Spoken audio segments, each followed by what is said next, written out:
Welcome back to my YouTube channel. I will teach you how to fix Roblox security display not loading, not running. Please watch.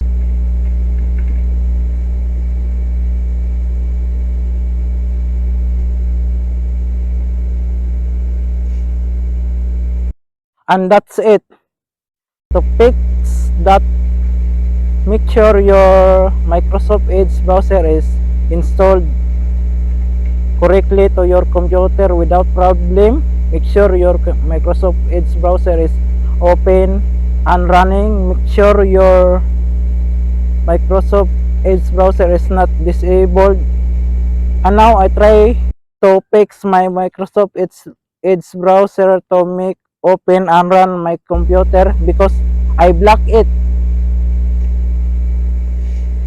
And now I unblock. And now I try to open.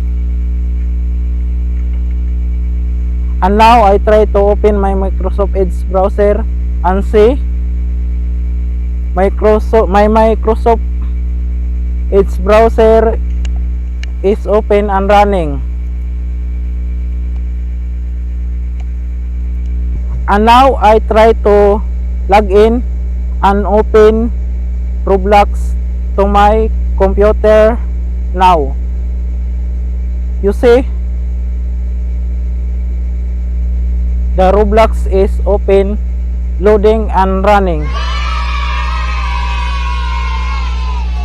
Hope this video is helping your Roblox problem. Please click like this video and please subscribe this channel if you not subscribe. Thanks for watching. Bye bye.